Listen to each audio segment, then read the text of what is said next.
Hey guys, Prowl 1701 here, and today we are going to be reviewing episode 1 of Planet of the Giants. It's interesting. It spends a lot of time basically setting up the story. I think of this one as very much getting things set up and introducing us to what's going on. I really like the set design. Like when they're walking around, I firmly believe they're walking around in a crack of cement and a driveway that's got cracks running through it. That looks really good. I like the giant earthworm, the giant eggs, the giant ants that have died, the giant bee that falls down is really convincing, the giant matchbox. I really like that. I think the props look really good, especially for 60s classic Who. I was buying it. I thought that was really well done. I think all of our main cast is doing a good job. Actually, I think all of the people in this one do a good job. Susan's a bit irksome when Ian goes missing because she's panicking. Oh my God! And I'm like, I'm not a big fan of Susan. She's too whiny and screamy for me. But Carol Ann Ford is playing her well. It's just the way the character's written. I like that Hartnell and her both figure out what's going on pretty much at the same time. And I like how it cuts between the first Doctor explaining it to Barbara and Susan explaining it to Ian, which goes to show that Susan is intelligent. I like that she figures it out before the two teachers figure it out. I like that because Susan, being a Time Lord, she is intelligent. I think that's really well done. I like the fact that they catch on to, it's not that they're on another planet where everything's just a lot larger, that they catch on to the fact that they are way smaller than they're supposed to be. I like that that's realized early on in the story.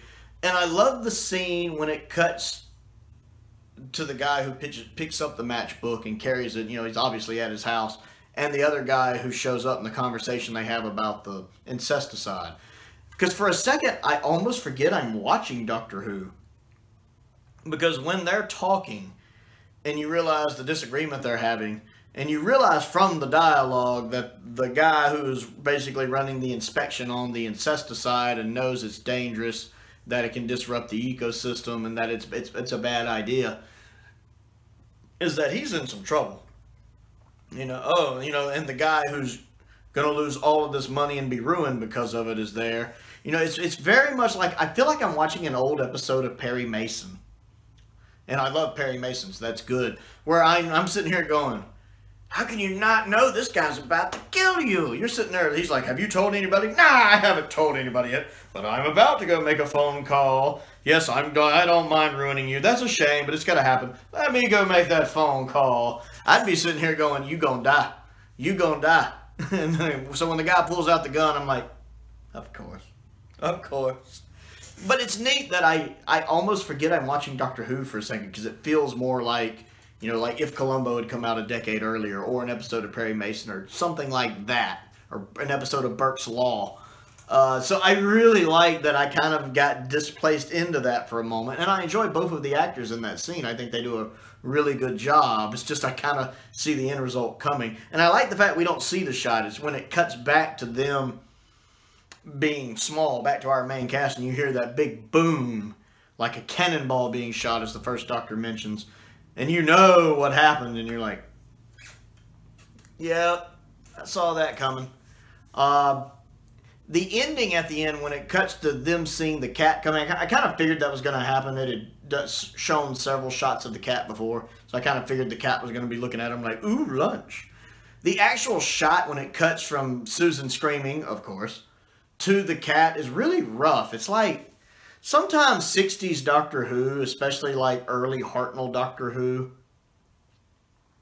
is a little rough with the editing in places where it'll do like a cut, and I'm like, that looks very amateurish. Very, very amateurish. And so when it cuts from her screaming to just the cat's face, it looks a little rough, and then it just kind of ends on that. It felt a little jarring to me. It's fine, but it was a little jarring for me.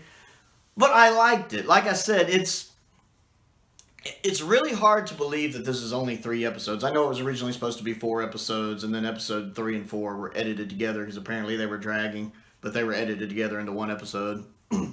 But I'm a third of the way through the story, and I don't feel like I should be a third of the way into the story. because I just feel like all of the concepts are basically getting introduced. The fact that they're small, the fact that something's going on with this insecticide, that's why all of the insects they're running into are dead, is because of the insecticide. It doesn't discriminate, it just kind of kills everything. And that one guy is willing to kill over it. So I feel like I've just kind of gotten the basics of the story. And I feel like it's going to be tricky for the other 2 episodes to wrap that up, which I'm sure they will. I hear a lot of people talk really well about Planet of the Giants. It's just, having only watched this first episode, I'm like, okay, I feel like I should be a little further along in the story. But again, that's probably because this was originally supposed to be 4 parts. So I am looking forward to getting to episode 2 and seeing how the story progresses. I am enjoying it thus far. I feel like I'm barely getting into it.